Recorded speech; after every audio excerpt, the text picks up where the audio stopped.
So, hey everyone, it's Mackenzie, and I thought it'd be kind of fun to do something that I personally have never done before, but I've always kind of enjoyed these type of videos because you get to see a lot of conflicting opinions, interesting takes on things. Today I'm going to be ranking all of the current Nightfarers in Elden Ring Nightreign, but I'm not just going to do like a letter grade type of ranking. I'm gonna do it by like a skill floor, skill ceiling type deal. And I do just want to preface this with this is in fact just my opinion, so it should just be taken as that. It's not the end all be all. If I shade your favorite character, I'm sorry. I don't really mean to. It's just kind of like my opinion. I have beaten all of the night bosses with each character at least once. A couple of them a few times because, of course, I'm biased and I have my favorite characters that I enjoy playing as. I'm going to try to be fair and concise and just kind of rank off of my own experiences playing as them. So I'm just going to start from the left of the list with Wylder. I personally think Wylder is a pretty standard character. I feel like he's very easy to get into due to the fact that he really plays kind of like base Elden Ring, in my opinion. But I do think he does have mechanics, especially once you start getting like decent relics for him. So that's why I'm probably gonna put him at mid skill floor, mid skill ceiling, because I feel like he's pretty easy to get into.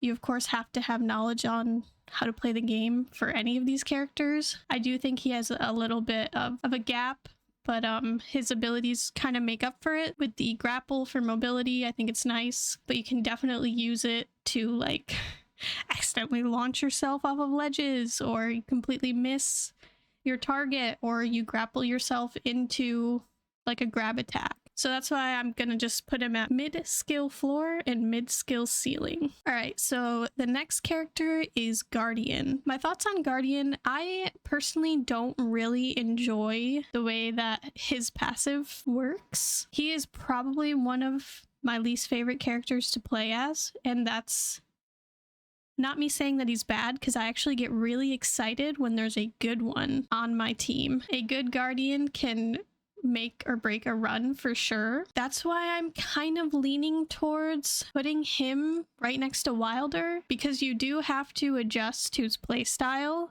but I also feel like his skill ceiling isn't super high either.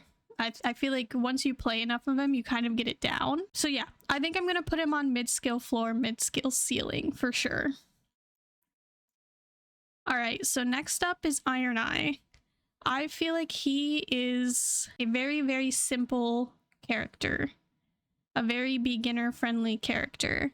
If you have friends who never played Elden Ring, but they wanted to play Nightreign with you, I feel like 9 times out of 10, you're going to recommend to them that they start out with Iron Eye. And there's a reason for that. It's because being at ranged gives you a certain kind of advantage. You don't need to be as on top of your rolls. I do think he has a bit of a skill gap though, because you can definitely tell when the Iron Eye on your team is not very good, especially if they are not marking, not using their mark at all because they don't want to get too close, don't trust themselves to dodge, or just like genuinely don't know how to use the mark efficiently. You can also use his ultimate ability to knock bosses out of certain like animations and moves. That creates a need for knowing timings, but he also has that added benefit of being able to like res down players from afar. So I think that reason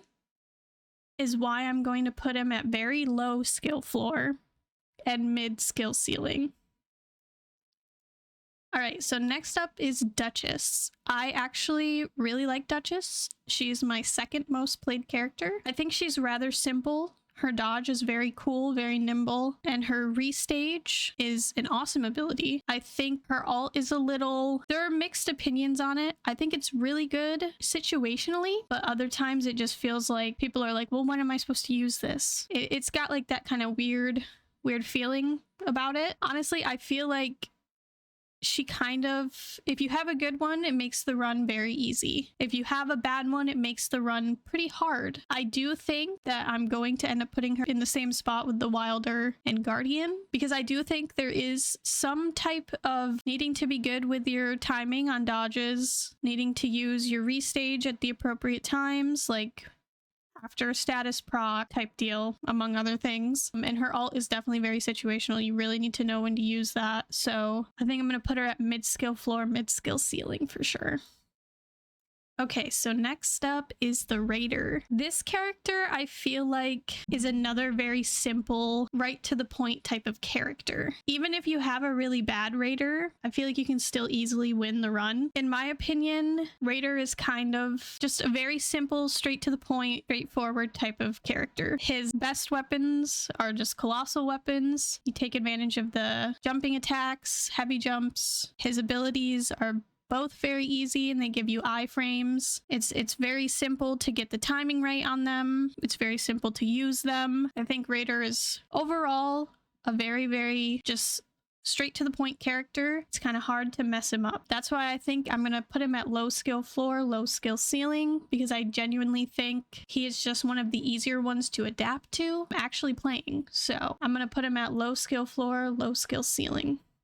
All right, next up is Revenant. I would like to disclose that I think Revenant is the character I've played the most, done the most runs with, have the most wins with. I've just put a lot of time into learning her and playing as her because her design was really interesting to me, and I never really did anything with faith builds when I was playing Elden Ring, so it just was kind of cool. It was a change of pace. But I will say that when you have a Revenant in your run that has no idea what they're doing, that is a run ruiner. All of her abilities have their time and place to be used, and I feel like not everyone understands the time and place. Your summons in the beginning are really strong, pretty reliable, but as the night goes on and you get to the final boss, they kind of quickly become like chumps, cannon fodder. Sometimes it's better to not use them unless you are trying to get a res off without having to use your ult. Another thing I've noticed is Revenants just not using their ults to revive teammates during runs, especially when it's super easy because it will res you off of 3 bars just with a click. It's wild. I've seen a lot of people play her poorly. I haven't seen very many people play her well to her best ability. So honestly, I think that is why I'm going to put her at high skill floor, high skill ceiling, because you really, really feel it when the Revenant that's on your team is very bad at playing Revenant. So I think that's where I'm going to end up putting her. All right, so on to Recluse. I feel like Recluse she has a lot going on.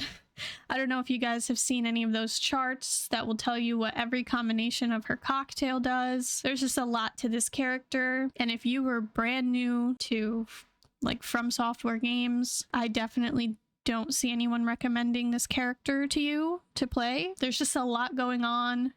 You have very little health. You can do a lot of damage, but you need to have the know-how to make that happen. I feel like a lot of the times Recluses that I have run with usually just end up going down multiple times per each boss fight, and I can think of like 10 plus runs where I've just had to leave a Recluse on 3 bars down for the final fight of the night because it's not worth reviving her because she's just going to go down again and she's at 3 bars, so you just end up having to duo the boss because she can't stay up. But when they do stay up, they do a lot of damage.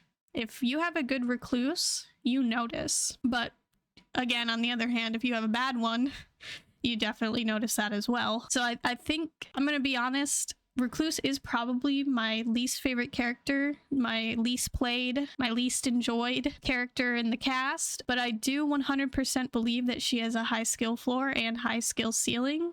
So I definitely am going to put her there as well.